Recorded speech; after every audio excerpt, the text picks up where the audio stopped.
蓝启仁刚从清河回到云深不知处，便总觉得哪里不太对。他的左眼皮跳得砰砰的，手里的茶都洒了大半杯，心神不宁，总觉得会出什么事。云深不知处这段时日最大的祸害便是魏婴。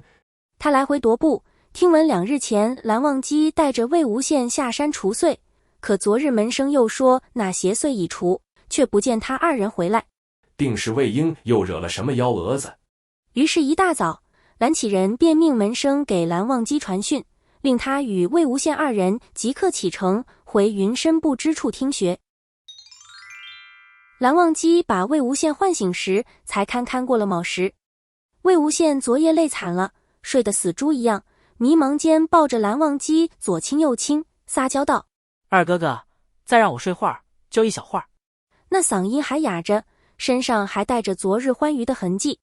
蓝忘机的耳朵烧了起来，有些不敢看，却依旧执着地叫人起床。他唤道：“魏婴，起床了。”魏无羡将被子一蒙，滚到床的最里侧，团成一团，不再动了。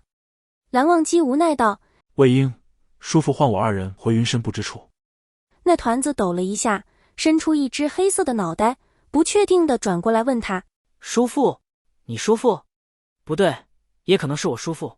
不是，他让我们回去做什么？他发现了？不对，这里又不是云深不知处，不可能被你叔父捉奸的。”一席话说得云里雾里，魏无羡脑子也不甚清醒，待这话说完，才猛地坐起来：“蓝老先生！”理所应当地扯到了腰。哎，疼疼疼！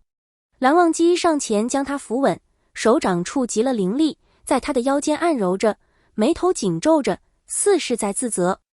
魏无羡回头，脑袋一拱一拱地蹭着，调笑道：“怎么了，蓝二公子？吃干抹净了不认账？”蓝忘机摇头：“魏婴，你知我？”“我知，我怎么不知？疼的是我还没说什么。蓝湛你倒是先苦了脸，不知道的还以为是我把你怎么样了呢。”魏无羡又道：“夫妻之间搞成这样是情趣好吧？你若没有能力把我搞成这样，我才该哭呢，那不守活寡的吗？”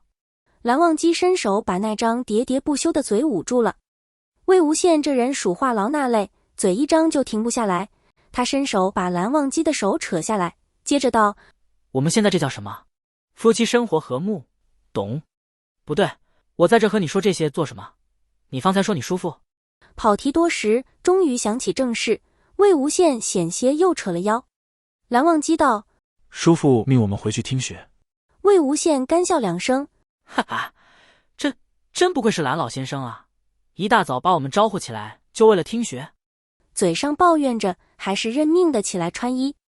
魏无羡想着蓝老先生若是发现他俩婚前乱搞，说不定气得心梗过去，叫蓝忘机帮忙整理了好一会儿衣领，确认什么也露不出来了，2人才启程。蓝忘机与魏无羡2人堪堪赶在课前到了蓝氏。蓝启仁看着匆匆赶回来的望羡2人，沉默许久，并未发现异样，可心中那不安之感愈发强烈，只觉得魏无羡绝对闯了大祸，又不好，因此便留他受罚，只得作罢。不过天无绝人之路，魏无羡今日听学没有前几日那么老实，可让蓝老先生抓了把柄，又罚了家规一遍。魏无羡委屈道：“是我不老实嘛，欲加之罪何患无辞，蓝老先生就是想罚我。”叔父讲课时睡得鼾声都起来了，如此还……又一想罪魁祸首便是自己，蓝忘机愈发内疚，更加磅礴的灵力顺着掌心注入底下的腰侧。魏无羡趴在青席上，心安理得地享受着蓝二公子的服务，时不时还将蓝老先生拎出来说一番。他道：“你有没有发现我和蓝老先生就像丑媳妇和恶婆婆一样？你说我以后嫁过来，不会每日被蓝老先生罚扫家务吧？”蓝忘机一本正经地回道：“不会，你不是丑媳妇，叔父也并非恶婆婆。”江澄今日见魏无羡脸色不对，心中担忧，生怕魏无羡如今这样再被蓝忘机打成残疾，于是来藏书阁探望一番。哪成想进门就是被蓝忘机一句“你不是丑媳妇，叔父也并非恶婆婆”打击，以及2人腻腻歪歪的视觉冲击。江澄黑着脸走近，问道：“你们在做什么？”魏无羡如实道：“是我招惹蓝湛，自食恶果，腰疼得紧。蓝湛也发觉自己下手过重，在这儿与我赔罪呢。事实好像也确如魏婴所说一般。江澄听罢点点头，信了，随即又问：什么恶婆婆和丑媳妇？魏无羡瞎扯道：我们唠家常呢，蓝湛他表姐远嫁，那家婆婆不喜欢她，总是恶语相向。江澄狐疑道：蓝家规定不可背后与人是非的。蓝湛与我关系好，说几句怎么了？关系好他还打你？谁说蓝湛打我了？没打你。你现在这个样子是个什么情况？魏无羡神秘道：这你就不懂了吧，江澄，有些痛啊，不是靠打弄出来的。江澄突然不想了解魏无羡为何会伤成这样了。两人凭着，蓝忘机也不阻止，忽听外面一阵嘈杂之声。求学少年们路过藏书阁，叽叽喳喳地往后山而去。魏无羡看得心痒，也想出去玩玩。他看向蓝忘机，蓝忘机道：你身体有恙？魏无羡跳起来，绕着藏书阁跑了2圈。我好了。蓝忘机道：半个时辰。魏无羡谄媚道：好嘞。随即和江澄一起去找狐朋狗友们了。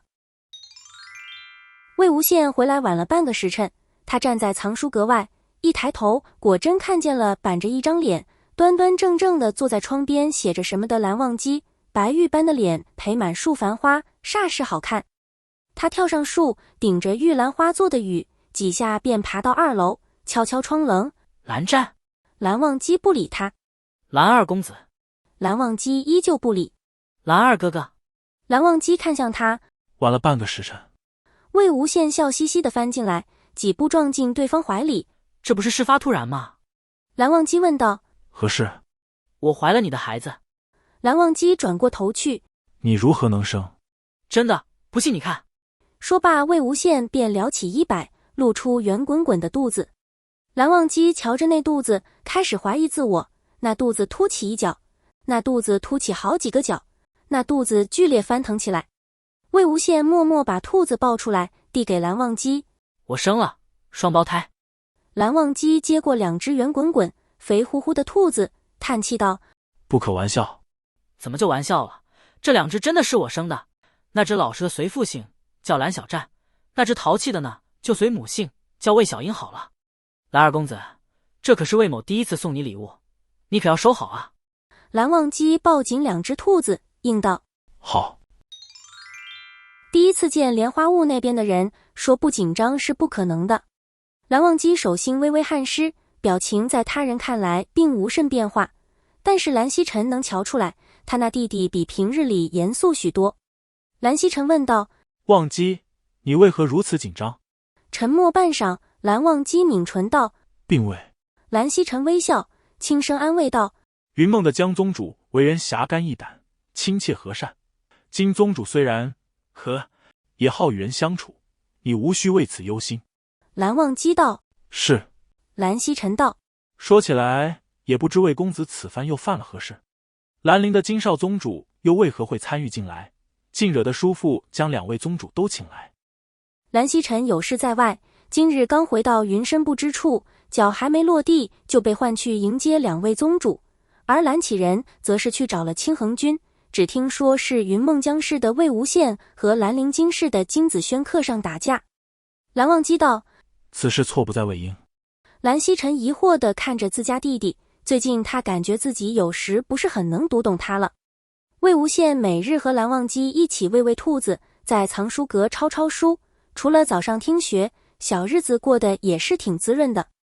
要不是今日和那只金孔雀打了一架，魏无羡以为小日子会永远滋润下去。这日讲学，蓝老先生破天荒地带他们来到了一堵长长的漏窗墙前。蓝启仁正讲着蓝氏先祖蓝安的生平事迹，听得魏无羡啧啧咂舌，小指勾勾旁边的白色衣角，眨眼道：原来你家先祖是和尚，怪不得了。未遇一人而入红尘，人去我亦去，此身不留尘。蓝忘机转过头看向远处，耳朵悄悄地红了。魏无羡凑近烧红的耳根子边，轻声道：别这么无趣嘛，蓝二公子，快回我句话。蓝忘机轻轻点头。魏无羡问道：点头做什么？回我话呀，蓝湛。蓝启仁怒道：魏婴。魏无羡老实了，蓝启仁满意了。却不料今日讲课内容撩动了这帮春心萌动、蠢蠢欲动的少年们的哪根弦。没多久，周围响起叽叽喳喳的讨论声，